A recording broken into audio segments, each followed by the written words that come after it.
Hello दोस्तों, आपका स्वागत है। पिछले वीडियो में हमने हम विशेषण की बात कर रहे थे। उसमें विशेषण के दो टाइप पढ़ लिए थे, पहला गुणवाचक और दूसरा संख्यावाचक। आज हम उसके तीसरे पार्ट के बारे में बात करेंगे और चौथे पार्ट के बारे में। उसके बाद आज हम विशेषण को कंप्लीट कर देंगे। मुझे उम्मीद है आपको पिछला वीडियो अच्छा लगा होगा और जरूर आपको कुछ ना कुछ सीखने को मिला होगा। आप कमेंट करके हमको बताएं आपको वीडियो कैसा लगा। ठीक है, आज का पाठ हम शुरू करते हैं। परिमाण बोधक विशेषण यानी कि तीसरा टाइप। परिमाण से नाम से ही क्लियर है, मात्रा की बात करेगा, कम ज्यादा छोटा बड़ा जो भी होगा। अब ये भी दो तरह के होते हैं, एक निश्चित और एक अनिश्चित। कैसे?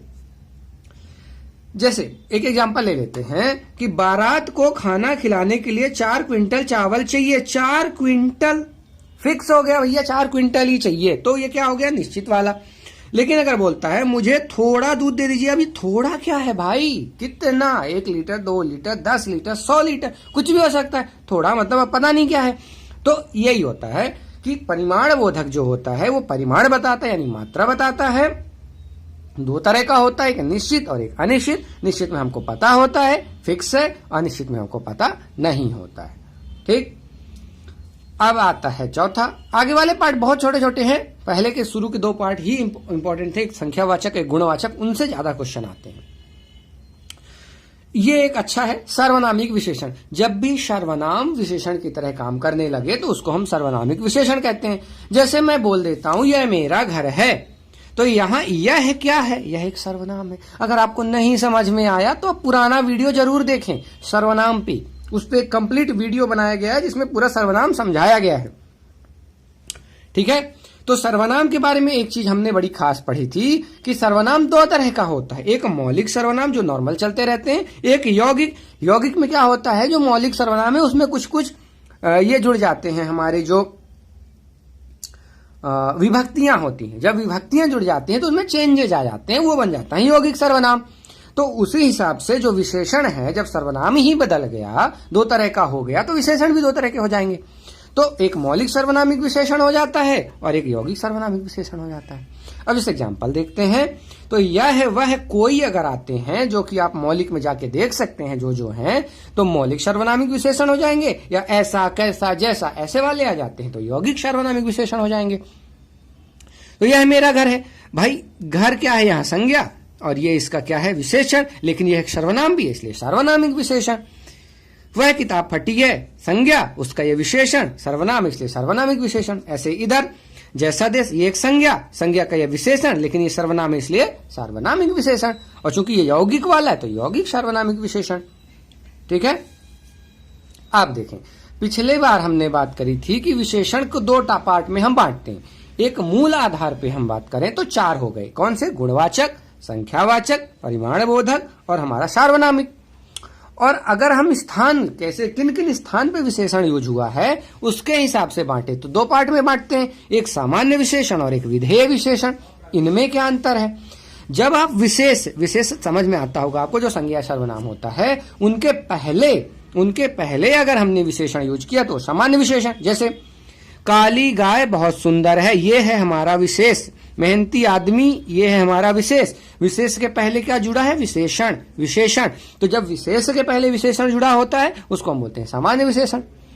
लेकिन अगर इसी को मैं थोड़ा सा मॉडिफाई कर दूं, यह गाय बहुत काली है, अब ये हमारा विशेष है, ये आदमी हमारा विशेष है, लेकिन विशेषण हमारे कहाँ है? पीछे। तो इसको हम बोलते हैं विधेय विशेषण। इनमें अंतर आपको समझ में आया होगा। सामान्य विशेषण में हमारा जो विशेषण होता है वो विशेष के पहले होता है, और विधेय विशेषण में विशेषण जो होता है विशेष के बाद होता है। ठीक, तो आपको एक तो नंबर याद रखने, मूल आधार पे हमारे विशेषण 4 तरह के होते हैं और स्थान के आधार पे, यानी विशेषण के स्थान के आधार पे 2 तरह के होते हैं। अब होता है विशेषण ऑलमोस्ट खत्म हो गया। अब हम थोड़ा सा पढ़ेंगे विशेषण को बनाते कैसे हैं। उसके पहले हम थोड़ा सा पढ़ लेते हैं प्रविशेषण के बारे में। तो देखिए, अभी हमने विशेषण के बारे में क्या पढ़ा कि जो विशेषण है हमारा वो क्या करता है कि संज्ञा या सर्वनाम की विशेषता बतलाता है। लेकिन क्या हो कि कोई एक नया शब्द आए जो विशेषण की विशेषता बतला दे, तो वे शब्द जो विशेषणों की विशेषता बतलाते हैं वो कहलाते हैं प्रविशेषण। ठीक है, देखिए अंग्रेजी में ऐसा नहीं होता। अंग्रेजी में एक एडवर्ब होता है जो वर्ब की भी विशेषता बतलाता है, और विशेषण की भी बतलाता है। लेकिन हिंदी में उल्टा ही चलता है। हिंदी में प्रविशेषण होता है जो विशेषण की बताता है, और क्रिया विशेषण होता है जो क्रिया की विशेषता बतलाता है। ठीक है, अंतर हिंदी और अंग्रेजी में आपको समझ में आना चाहिए। तो जैसे वह बहुत तेज दौड़ता है, ठीक है, ये तो हमारी क्रिया हो गई। ये तेज हो गया बहुत, हाँ, तो ये हो गया वह बहुत तेज दौड़ता है। तो दौड़ना हो गया, ये दौड़ने की विशेषता ये क्या बतला दिया, तेज, और उसकी भी विशेषता यानी कि ये हमारा क्या बन गया, विशेषण। हम वह की बात कर रहे हैं, वह तेज दौड़ता है, ठीक है, तेज दौड़ता है, अच्छी बात है, ये इसकी विशेषता बतला दी है, तेज दौड़ता है। लेकिन एक और चीज हमने जोड़ दी, बहुत तेज, तो ये हमारा बन गया प्रविशेषण। ठीक है, अब आती है सीता अत्यंत सुंदर है, ठीक है, सीता की हमने एक बताया कि सुंदर है, ये एक हमने उसकी विशेषता बता दी। लेकिन हमने एक और विशेषता बता दी कि अत्यंत सुंदर है। अब हमने विशेषण की भी विशेषता बतला दी, तो वो हो गया प्रविशेषण। यहां अत्यंत क्या होगा, तो अब आपसे क्वेश्चन भी ऐसे ही आएगा कि अगर सीता अत्यंत सुंदर स्टेटमेंट है तो अत्यंत क्या है, विशेषण है, प्रविशेषण है, सर्वनाम है कि संज्ञा है या क्रिया है, तो वो आपको बताना पड़ेगा। ठीक है, आई थिंक समझ में आया होगा आपको। अब एक होती है विशेषणों की अवस्था। अगर आपने इंग्लिश पढ़ी होगी तो आपने ये जरूर पढ़ा होगा, गुड बेटर बेस्ट, ऐसे वाले। एक होता है पॉजिटिव डिग्री, एक होता है कंपैरेटिव डिग्री, एक होता है सुपरलेटिव डिग्री। पॉजिटिव डिग्री क्या बताता है, मूल रूप, जो भी क्रिया है, ठीक है, या जो विशेषण है हमारा, उसका मूल रूप।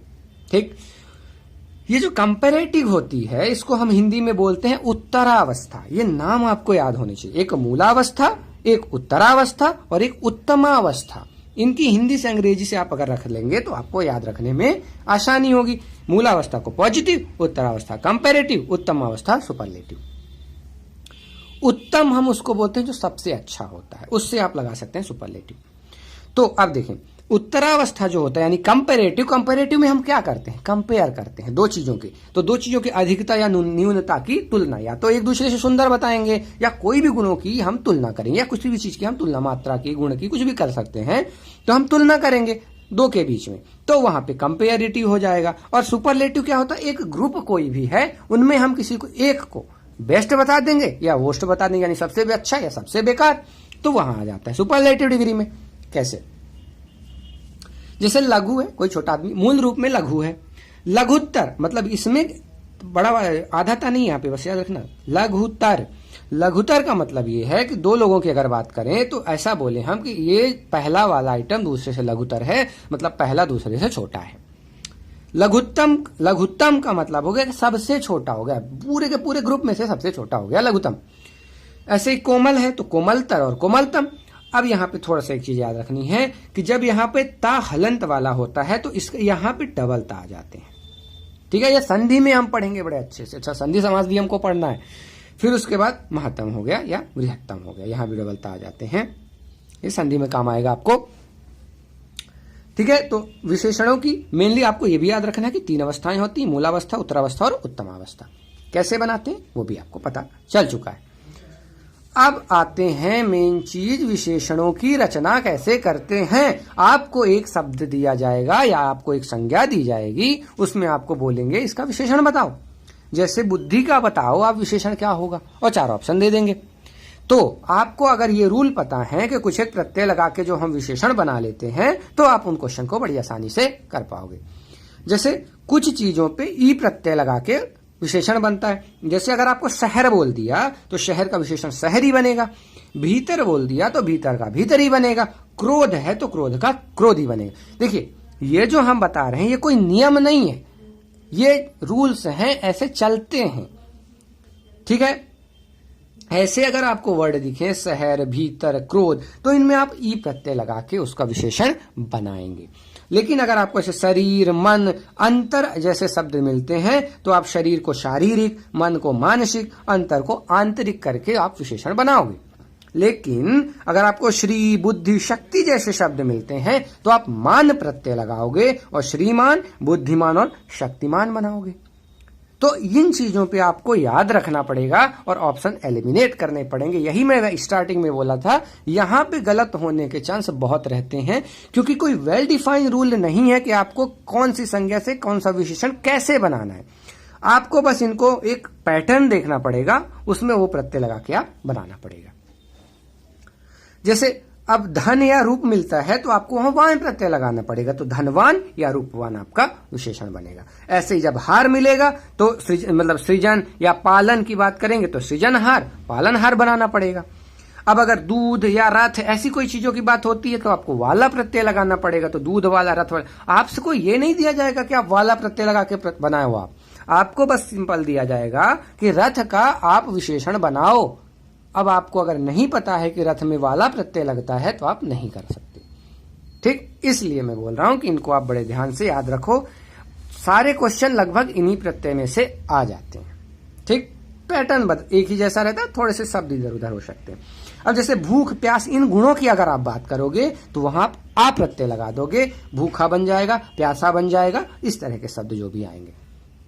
या फिर आप भारत किसी देश की बात करते हो, स्वर्ग की बात करते हो, तो आप वहां ईय प्रत्यय लगाओगे, तो वो भारतीय, आपने ये सुना ही होगा, भारतीय, हम भारतीय हैं, तो ये हमारे विशेषण है हमारा, और स्वर्गीय, ऐसे शब्द बनेंगे।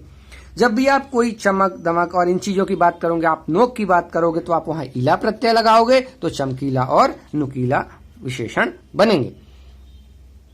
फिर धन या तेज, इन चीजों को अगर आप यूज करते हो तो आप हीन प्रत्यय लगाओगे, और वान भी प्रत्यय लगता है, धनवान भी बन जाता है, धनहीन भी बन जाता है, तेजहीन भी बन जाता है।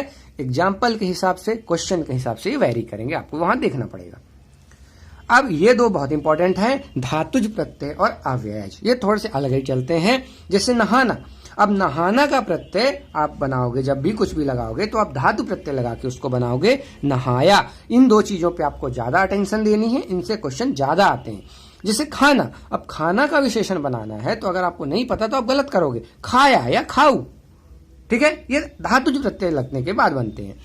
धातु और अव्यय, इनके एक चैप्टर में पढ़ेंगे। धातु आती है क्रिया में, अव्यय एक अलग ही चैप्टर है, इनके बारे में बहुत अच्छे से पढ़ेंगे, धातु क्या होती है। फिर चलना, तो चलना का विशेषण चलता होता है। अब ये क्यों होता है, कैसे होता है, ये देख लो आप।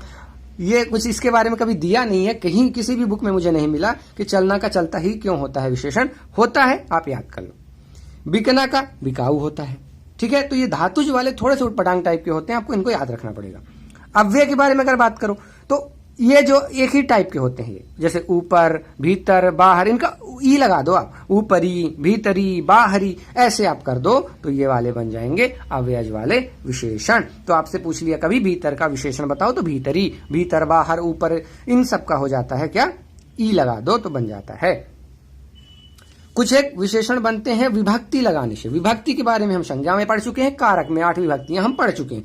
अब जैसे लाल साड़ी को विभक्ति लगा के विशेषण कैसे बनाएंगे, तो की लगा दो, लाल रंग की साड़ी, यहां ये विभक्ति है। ऐसे ही आदमी को अगर आपको बनाना है, तेज बुद्धि का आदमी, ये विभक्ति लगा के हमने बना दी। ठीक है, तेज आदमी भी बोल सकते थे, लेकिन आपको थोड़ा तेज बुद्धि का आदमी बोलना है तो आपको विभक्ति लगानी पड़ेगी। ऐसे ही गरीबों की दुनिया, तो कुछ एक दुनिया से आप बनाना है तो गरीबों की दुनिया बना दिए, तो ये विभक्ति लगा के भी आप विशेषण बना सकते हो। ठीक है, इन क्वेश्चन में ऐसे ही दे सकता है कि आदमी की विभक्ति वाला विशेषण कौन सा बनेगा, ऐसे ही कुछ लगा के आपको दे दिया जाएगा। वैसे इस वाले पे क्वेश्चन अभी तक मुझे नहीं मिले हैं, हो सकता है कभी भी आ जाए। अब आते हैं, बस लास्ट में ही आ चुके हैं विशेषण के। विशेषण, जब भी हम कोई भी सब्जेक्ट पढ़ रहे हैं, कोई भी टॉपिक, तो उसका हम पद परिचय जरूर पढ़ते हैं। पद हमको पता है, संज्ञा, सर्वनाम, विशेषण, क्रिया एंड अव्यय 5 होते हैं। तो पद परिचय का मतलब है वो जो एक शब्द हमने ले लिया, यानी कि जब हम विशेषण की बात कर रहे हैं तो वो कौन कौन से, उसका लिंग क्या है, उसका वचन क्या है, वो किस टाइप का है। तो जैसे काला कुत्ता मर गया, कुत्ता तो हमारा संज्ञा हो गया, मर हमारी क्रिया हो गई, गया तो ऐसे ही। तो काला जो है यहाँ पे, ये है विशेषण, कुत्ता की विशेषता बतला रहा है कि कुत्ता क्या है, काला। तो अब देखते हैं, तो सबसे पहली बात तो ये एक विशेषण है। दूसरी बात, विशेषण में कौन सा, गुण वाला है। फिर तीसरी बात की गुण में भी कौन सा, रंग बोधक।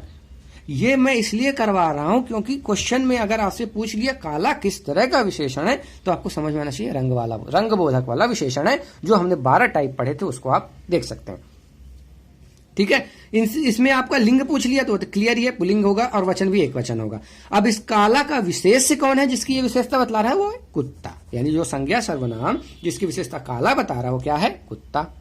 ऐसे दूसरा एग्जाम्पल देख लेते हैं, मुझे थोड़ी बहुत जानकारी है। तो थोड़ी बहुत, एक तो निश्चित नहीं है, ठीक है, पहली बात तो विशेषण है, दूसरी बात अनिश्चित है, बता ही नहीं हमको, तीसरी बात संख्यावाचक है। संख्यावाचक में हमने पढ़ा था कि संख्या में अनिश्चित संख्यावाचक है, ठीक है। उसके बाद लिंग क्या है, थोड़ी बहुत से क्लियर है कि स्त्रीलिंग है। उसके बाद इसका विशेष क्या है जिसकी विशेषता बतला रहा है, जानकारी, ठीक है।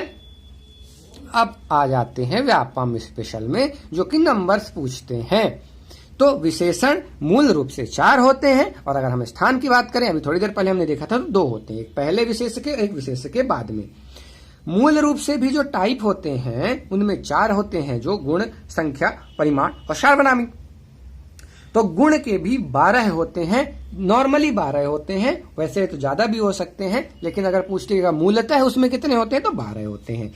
फिर संख्यावाचक में भी 2 होते हैं, एक निश्चित और एक अनिश्चित। अब निश्चित में टोटल 6 होते हैं। ये नंबर आपको याद रखना चाहिए, क्योंकि अगर आप व्यापम के पुराने पेपर उठा के देख लो, आपसे नंबर पूछे जाते हैं। फिर परिमाणी बोधक के 2 पार्ट होते हैं, सार्वनामिक के 2 होते हैं, ठीक है। और विशेषणों की अवस्था की अगर बात करें तो 3 होती हैं। हमने देखा था मूलावस्था, हमने यहां पे देखा था, ये आप देख सकते हैं, एक मूलावस्था, एक उत्तरावस्था और एक उत्तमावस्था। फिर सर्वनाम, ये पिछले वाले में कराना भूल गया था, सर्वनाम के 6 टाइप होते हैं, ये आपको याद रखने। यहां से हमारा विशेषण होता है कंप्लीट। अब आई थिंक आपको समझ में आया होगा विशेषण क्या होते हैं, कैसे होते हैं, और आप कैसे क्वेश्चन अटेम्प्ट करेंगे। उसके क्वेश्चन भी हम बाद में करवाएंगे, लेकिन अभी आपका काम बस इतना है कि आप वीडियो देखें, 2 बार देखें और रिवाइज करें। उसके बाद जब हम क्वेश्चन करवाएंगे तो आप क्वेश्चन करें। अभी भी आप क्वेश्चन अटेम्प्ट कर सकते हैं, आपको क्वेश्चन बनेंगे। बुक के पीछे, बुक में क्वेश्चन दिए रहते हैं, संज्ञा, सर्वनाम, विशेषण 3 टॉपिक हो चुके हैं, आप क्वेश्चन लगा सकते हैं। अगर कहीं दिक्कत आती है तो आप जरूर बताएं। मिलते हैं अगले वीडियो में जिसमें हम पढ़ेंगे क्रिया। धन्यवाद।